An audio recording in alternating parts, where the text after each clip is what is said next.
My name is Scott Neigh, and this is Talking Radical Radio.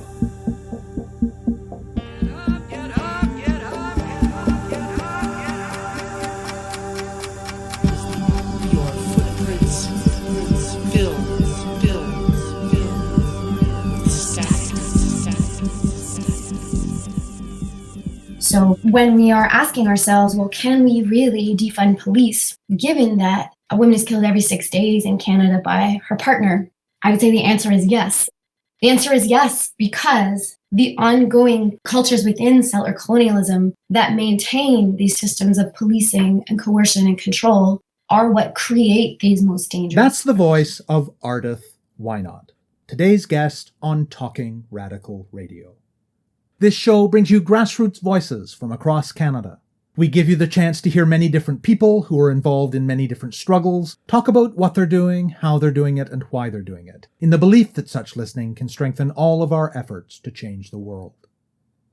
Whynacht is an activist, writer, and scholar who lives in Mi'kmaq territory and teaches sociology at Mount Allison University in New Brunswick. For the last 2 decades, her activities have focused on working for and with survivors of state and family violence. She's also the author of a new book called Insurgent Love, Abolition and Domestic Homicide, forthcoming from Fernwood Publishing. In 2001, Whynacht took a job as a counselor supporting survivors of gender-based violence in a victim services unit attached to the Halifax Regional Police. Her time in that job made it very clear to her, quote, how terribly ineffective policing was as a strategy, end quote, for responding to intimate partner violence, particularly in its higher risk forms. From what she observed, the immediate police response rarely made anyone safer, contributed little to undoing or healing the harms that had been done, and often itself did harm, and it certainly did nothing to address root causes and thereby prevent future harms. As well, racism, classism, and sexism were built into police responses in numerous ways. Even beyond that, there were very few supports available to people who had engaged in violent behavior to help them change those patterns. And while there were some supports available for survivors, which could in some circumstances be quite important for them, often they were inadequate in amount and kind. They were just not set up to be responsive to the complex realities of navigating gendered violence in intimate settings, and in the context of a response governed by logics of policing, they couldn't be. She said, quote, I was learning on the ground what a lot of black feminists and organizers in the States and also in Canada already knew, end quote. In other words, she continued, quote, working in gender-based violence in my early 20s turned me into an abolitionist, end quote. To paraphrase US-based abolitionist Ruth Wilson Gilmore, prison abolitionism is a radical politics that seeks not only to do away with prisons as institutions, but also to transform the conditions under which prison became the supposed solution to problems. A few years after she began that work, Whynacht also began doing educational work with prisoners serving long-term sentences, including men who had been convicted of offenses related to gender-based violence. The importance of offering supports not just to survivors but also to those who had been violent became even more clear to her. For one thing, many perpetrators of violence were also survivors of violence, though this was only one factor among many. And she witnessed firsthand the potential of even many people who had committed terrible acts to, with the right kinds of supports, engage in change and healing, and to provide support and mentorship to others on the same journey. As the years passed, Whynacht became engaged with these issues not just in direct grassroots ways, but also as a scholar. In 2017, she got a grant to do interviews with people engaged in transformative justice projects for addressing gender-based violence in communities across the continent. And one of the key themes that emerged from that work was the lack of resources available for responding in these grassroots abolitionist ways to the most dangerous forms of gendered violence, those sustained patterns of coercion and control often referred to as quote-unquote intimate terrorism. In response, she started thinking about what sorts of resources, what sorts of tools, what sorts of frameworks might be necessary to respond to the most dangerous forms of domestic violence in abolitionist ways. Insurgent Love is what resulted. An important foundational insight for the book, drawn from the work of many Black, Indigenous, and racialized feminists, is about the deep interconnections between violence in intimate settings and the large-scale state-driven violence of racial capitalism and settler colonialism, and the recognition that you cannot understand or address them separately. And in the spirit of the deep practicality that is so often part of the abolitionist vision, Whynacht in the book explores a number of elements that might productively become part of community-based, non-state, non-carceral responses to intimate terrorism, gender-based violence, and domestic homicide. I speak with Whynacht about gender-based violence, prison abolition, and Insurgent Love, Abolition and Domestic Homicide. My name is Ardath Whynacht, and I'm an associate professor of sociology at Mount Allison University. Insurgent Love, Abolition and Domestic Homicide is a book about how we can think through abolition and defunding police while also being attentive to high-risk intimate partner violence that leads to domestic homicide. Working in gender-based violence in my early 20s turned me into an abolitionist. I had been involved in anti-globalization movements, but at that time in my life, I didn't have a solid analysis on the role of police and policing and borders and domestic security forces in the expansion of neoliberal capitalism and settler colonialism. I had a mistrust of police, largely because of my class background and the role that police played in my community growing up. But it wasn't until I spent time working directly within a regional police force here in Halifax Regional Police that I came to understand the mechanisms and the effects of police involvement in family violence in my own community. I think what struck me after spending time in the unit was just how terribly ineffective policing was as a strategy for helping to build safety and security within families and helping to protect survivors from especially those higher risk forms of intimate partner violence. We were piloting a program that was supposed to respond directly to known risk factors for intimate partner homicide. But as folks know who maybe have been in violent relationships or have had loved ones who have been in violent relationships, all of these programs are kind of pointless if the survivor doesn't want to leave their relationship. And in some cases, this was due to fear for their own safety at leaving the relationship. But in a lot of cases, survivors did love their partner, and it was really messy and complicated. And the way in which the criminal code was being deployed through police engagement, they really didn't have the tools to address how complex family violence was. And in many cases, they made the survivor's experience a lot worse. I was learning on the ground what a lot of Black feminists and organizers in the States and also in Canada already knew, which is that policing is deployed unequally and police force is distributed in unjust ways because police forces are racist and they work strategically to maintain racialized class orders. So we know that policing is racist. The determination of whether or not a perpetrator is found guilty or not guilty of family violence really has no bearing and no relationship to the healing processes that are required and involved in building safety and security within those families and within those relationships. So where you have a really complex situation where often the survivor might still love the person who is harmful to them and who is a danger to them, what is needed is a wider range of community supports to address the root causes of the violence. When I was working in a victim services unit, there were very few supports offered for those who were harmful and violent to their family members. And for survivors who wanted to be safe, they were often sort of facing a choice between staying home and potentially being subject to a dangerous partner, returning to the home after they'd signed the no contact order, or moving into a secure shelter. And the shelter system, as important as it is for keeping people safe, especially if you have children, it's really, really difficult to be in a crowded shelter. And so, all of the services that were offered to survivors whose partners were charged after a domestic violence call were really inadequate. And so I was seeing the same survivors over and over again. And I understand you also got involved in working with prisoners? I started working in prisons in 2008. I worked in both men's and women's prison with folks who have received long-term sentences and have at some point in their sentence been in secure or maximum security units within the prison.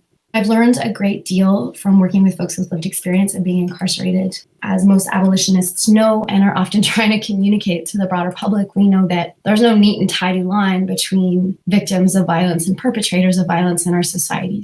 Many folks who do pose a risk to their loved ones and other folks in their community, those who turn to violence as a coping mechanism to build security in however pathological ways, they often have histories of being victimized by violence.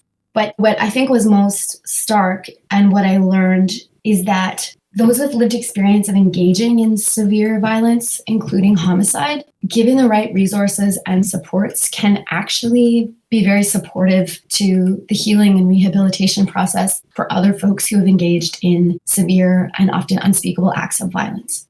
And this was a really humbling and important lesson because working with those who have harmed in deep ways, who have harmed in ways where there is no survivor because their victim didn't survive, it's difficult to think about how we can apply transformative and restorative approaches to those severe acts of violence. But seeing the ways in which folks with lived experience carved out spaces to provide mentorship and healing for each other through their own journeys of coming to grips with and accepting the harms that they've caused, this was a really profound landscape of accountability.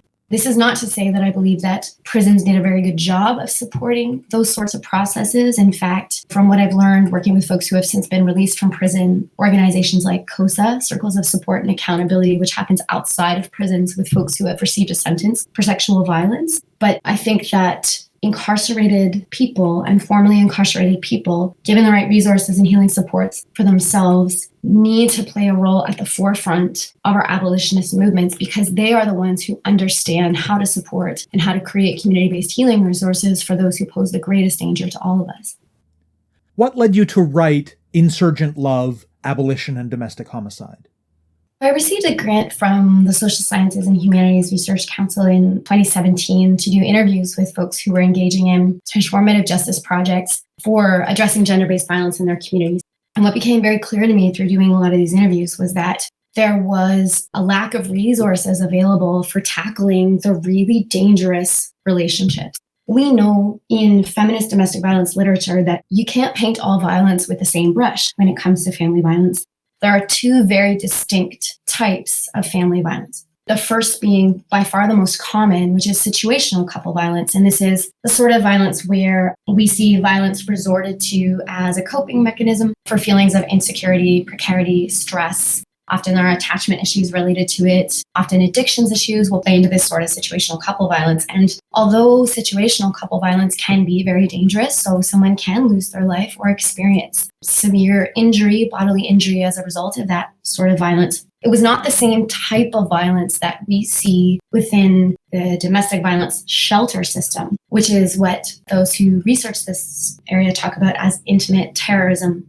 Intimate terrorism is characterized by a form of coercive control that follows a very stable pattern. This pattern of surveillance, strategic violence to create an atmosphere of fear and control, all of this leads to a very dangerous situation for those who are looking to intervene and support the survivor in that type of relationship. So when I was talking to folks in different communities across Canada and the States, what I was hearing is that there's a lot of great projects that can deal with situational couple violence at the community level without involving police. But folks really had their hands tied and were feeling very vulnerable about supporting survivors in the most dangerous relationships in our communities. It led me to start thinking through, in abolitionist terms, what sort of frameworks we need to understand the most dangerous forms of domestic violence. Because on one hand, folks have argued that these very dangerous forms of family violence mean that, some relationships are so dangerous that we do need some prisons to put those really dangerous folks in. And something didn't feel right to me about drawing that conclusion from this type of family violence. So what the book really addresses is the relationship between ongoing processes of settler colonialism and police violence and how these intimate terrorist relationships are taught and maintained. Because in North America, this type of very dangerous intimate terrorist relationship emerged simultaneously with the imposition of colonialism and the expansion of settler colonialism within a territory. This is the sort of violence that emerged as a result of the way in which control over territory and the objectification and possessive violence over Indigenous people was enacted upon the land. So when we are asking ourselves, well, can we really defund police, given that a woman is killed every 6 days in Canada by her partner? I would say the answer is yes. The answer is yes, because the ongoing cultures within settler colonialism that maintain these systems of policing and coercion and control are what create these most dangerous relationships. However, it also means that we need very different tools for intervening in high-risk, coercive, intimate terrorist relationships in our communities if we're not going to rely on policing. So how is gender-based violence related to, produced by, these broader relations of settler colonialism and racial capitalism? Black feminist thought tells us that systems of military violence and policing violence are related to family violence and gender-based violence. When we look more specifically at how intimate terrorist relationships and these high risk for homicide relationships arise within our everyday lives, I think what we need to be looking at is how police homicides and intimate partner homicides are connected through the psychological ecology and the characteristics of the perpetrators. Understanding the relationship between settler colonialism and racial capitalism and high-risk intimate partner violence requires us to look at some of the common risk factors. We know that occupational stress, for example, recent unemployment, the threat of job loss, or exposure to violence or bullying within the workplace, such as military work, which we know those who are involved as soldiers within the military witness a lot of violence as well. We know that that is a risk factor for engaging in coercive control, intimate terrorist violence, and often intimate partner homicide. But when we think about occupation as something that's also the goal, the end goal of settler colonial structures of power, state structures of power, we have to be looking at the relationship between perpetrators of both police homicide and intimate partner homicide, hold occupation as sort of the framework of identity within their psyche. Racial capitalism and settler colonialism often relies on those that we socialize as men to be thinking about their worth and value as their value in the globalized labor market. Not all of us experience a catastrophic existential crisis where we turn to violence when we have job loss, but within settler colonial racial capitalism, we need to be thinking through the way in which men's engagement in the labor force in dangerous work, demoralizing work, often rests upon this notion that their entire identity is related to that work. So I think we need a little bit of a better analysis on the role of occupation in creating forms of stress and crisis and precarity that we know in the literature leads to higher rates of intimate partner homicide. Another way in which intimate partner homicide and intimate terrorism is connected to ongoing structures of settler colonialism is through what scholars have called the possessive logic of white supremacy. This idea that we can possess objects and this drive to possess more and more and greater objects through the exploitation and the extraction of natural resources from the land, and of course through the possession of others through histories of slavery and through what we see as like patriarchal means of treating women as objects within, early institutions of marriage and within sexualized consumer capitalism. So this possessive logic where we continue to engage in our occupations and continue to be beholden to racial capitalism through our work and through the way in which we dedicate our entire lives to, working endlessly and in precarious and often damaging ways. This possessive logic also leads to what we see in intimate partner homicide and high-risk relationships as the possessive logic of a coercive partner. So this "if I can't have you, no one will" trope that we see in the media is borne out in the literature where, in family homicides, as well as just intimate partner homicides, we see often a killer who has faced a major existential crisis through occupational stress and a possessive logic over the partner. The forensic literature around intimate partner homicide talk about the way in which someone who kills their partner will turn to being increasingly more and more possessive over their partner through acts of intimate terrorism and violence as a reaction to dispossession within the globalized labor market. And so this is where our analysis of high-risk intimate partner violence has to be connected to the deeper ways that we try and organize against racial capitalism and to organize against forms of precarity and occupation that continue to keep us relating to our work and foregoing any attempt to organize and rise up against forms of employment and labor that leave us broken and insecure and precarious, because the cost of dispossession and harm in our workplaces and the cost of dispossession through globalized market forces is often borne on those who are in high-risk intimate partner relationships. In the book, what I really try and tackle is more theoretical ways that we can understand why some relationships are so dangerous, and also think through how we can engage in our own risk assessment practices to see, okay, well, we know that someone is very scared of their partner, and we know that We want to step in and intervene as communities and organize in ways to keep them safer. But we also know that this partner might be dangerous. And if we look through a lens that looks at how much they are tied to, sort of in these existential ways, how much occupational stress, how much feelings of dispossession, and then resulting attempts at possession of their partners are operating, we can sort of understand the extent to which the state is really running the show inside the psyches of those who are using violence in their relationships. And so in the book, I talk about how, we wouldn't do an accountability circle with a cop. Well, cops and intimate terrorists have a lot of the same psychic reactions and structures. They are both mobilizing violence in the same patterns and in the same ways, one within their homes and one in the streets. They are engaging in strategic forms of state violence that replicate earlier forms of settler colonial violence. And that's very different from situational couple violence. So those who are most dangerous in terms of elevated risks for homicide with their partner, we need to think about them as cops and treat them as such within our communities. Beyond developing better community-based ways of assessing risk, what kinds of non-carceral interventions do you see as useful in this context? I really see a need for renewed attention to labor organizing and better engagement from unions in looking at the relationship between occupational stress and intimate partner homicide and family homicide. Because we can't do this without labor organizing. We need to have ways to untangle and respond to the harms of occupation as it emerges in our working lives.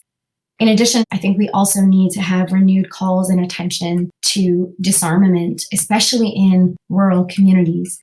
I work with folks in rural communities. My family comes from a rural community. When I talk about abolition in that context, the standard ways of approaching the topic don't resonate and don't make sense because a lot of these communities are underserved by police. There are no police forces. If there is domestic violence, you will wait hours and hours for police to come if they come at all.